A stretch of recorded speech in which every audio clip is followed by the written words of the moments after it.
Hello दोस्तों आज हम अनबॉक्सिंग करने वाले हैं वेलोसिटी के एक हेलीकॉप्टर की, जो कि काफ़ी अच्छा हेलीकॉप्टर है। दोस्तों ये हेलीकॉप्टर आपको 600 रुपये में सदर बाज़ार दिल्ली से मिल जाएगा अगर आप ख़रीदना चाहते हैं। और अगर आप इसे ऑनलाइन ख़रीदना चाहते हैं तो आपको ये 1000 से 1200 रुपये में पड़ेगा। उसका भी लिंक मैंने डिस्क्रिप्शन में दिया हुआ है, और जिस शॉप से मैंने 600 का ख़रीदा है उसका भी एड्रेस मैंने डिस्क्रिप्शन में दिया हुआ है, तो आप शॉप पर जा सकते हैं। दोस्तों ये काफ़ी अच्छा हेलीकॉप्टर है। ये IR रिमोट कंट्रोल हेलीकॉप्टर है, लेकिन फिर भी इसकी रेंज काफ़ी अच्छी है। और दोस्तों इसके रिमोट में आपको इसे स्टेबल करने का, मतलब स्टेबल फ्लाई करने का ऑप्शन मिल जाता है।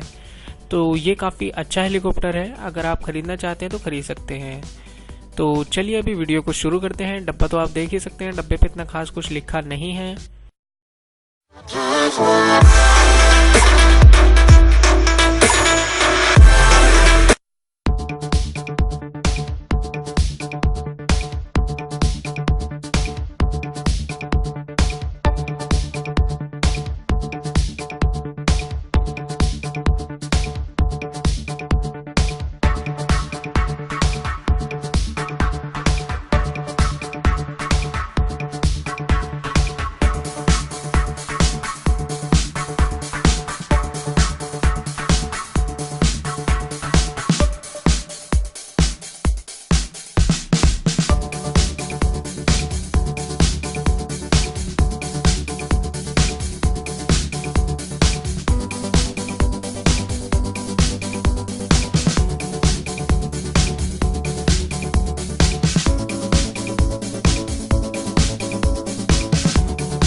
चला गया, देखो वोकलेस है।